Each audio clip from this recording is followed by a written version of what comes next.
అమరావతిలో నారా ప్యాలెస్ కట్టేందుకు సీఎం చంద్రబాబు సిద్ధమయ్యారు. ఒకటి కాదు, రెండు కాదు, ఏకంగా 5 ఎకరాల్లో నారా ప్యాలెస్ను నిర్మించనుంది చంద్రబాబు కుటుంబం.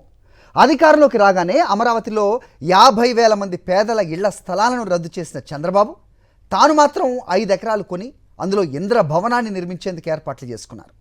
ఇప్పటికే హైదరాబాద్లో ఇంద్ర భవనాన్ని నిర్మించుకున్న చంద్రబాబు ఫ్యామిలీ అదే తరహాలో అమరావతిలో కూడా నిర్మించాలని నిర్ణయించింది. అమరావతి రాజధానిలోని సీడ్ క్యాపిటల్లో సీఎం చంద్రబాబు కొత్త ఇల్లు నిర్మించనున్నారు.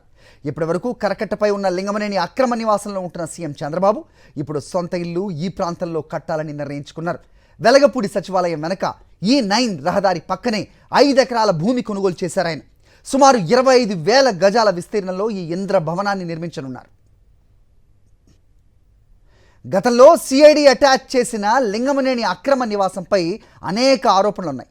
గతంలో చంద్రబాబు ప్రభుత్వంలోని నీటిపారుదల శాఖ మంత్రిగా పనిచేసిన దేవినేని ఉమామహేశ్వరరావే దాన్ని అక్రమ నివాసం అని ప్రకటించారు. ఇటీవల విజయవాడకు కృష్ణానదిలో వచ్చిన వరదల వల్ల ఆ నివాసం కూడా ముంపుకు గురైన విషయం తెలిసిందే. దీంతో చంద్రబాబు అమరావతిలో మంచి ప్యాలెస్ నిర్మించాలని డిసైడ్ అయిపోయారు.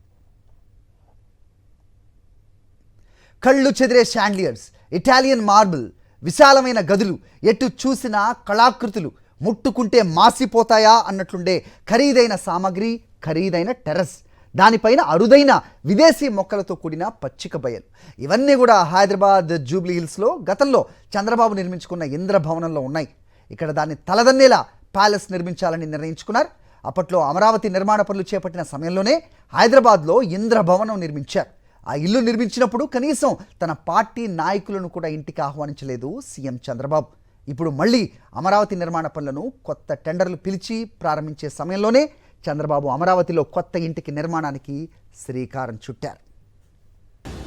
5 ఎకరాల ఇంద్రభవనం, 5 ఎకరాల్లో ఇంద్రభవనం కట్టుకోవడానికి శ్రీకారం చుట్టిన సీఎం చంద్రబాబు ఇదే అమరావతిలో పేదలకు మాత్రం చోటు లేకుండా చేశారు. గతంలో వైఎస్ జగన్ ప్రభుత్వం అమరావతి, విజయవాడ, గుంటూరులో పేదలకు ఇళ్ల స్థలాలను మంజూరు చేసింది. సిఆర్డీఏ పరిధిలోని R5 జోన్లో ల్యాండ్ పూలింగ్కు తీసుకున్న 1,251.5 ఎకరాల భూములను పేదలకు ఇళ్ల స్థలాలుగా కేటాయించాలని నాటి వైఎస్ఆర్సీపీ ప్రభుత్వం ఉత్తర్వులు ఇచ్చింది. లబ్ధిదారులకు నవలూరు, కృష్ణాయపాలెం, నిడమర్రు, ఐనవోలు, కురగల్లు, మందడం గ్రామాల పరిధిలోని భూములు పంపిణీ చేశారు మాజీ సీఎం వైఎస్ జగన్. అయితే ఆ ఇళ్ల పట్టాలు ఇవ్వకుండా టీడీపీ కోర్టులను సైతం ఆశ్రయించిన సుప్రీంకోర్టు గ్రీన్ సిగ్నల్ ఇచ్చింది. ఇళ్ల నిర్మాణానికి కూడా శంకుస్థాపన చేసింది గత ప్రభుత్వం. అయితే ఎన్నికల్లో టీడీపీ కూటమి గెలిచి అధికారంలోకి వచ్చి రాగానే చంద్రబాబు ప్రభుత్వం కక్ష సాధింపు చర్యలకు దిగింది. ఈ పేదలందరికీ కేటాయించిన ఇళ్ల స్థలాలను రద్దు చేసింది.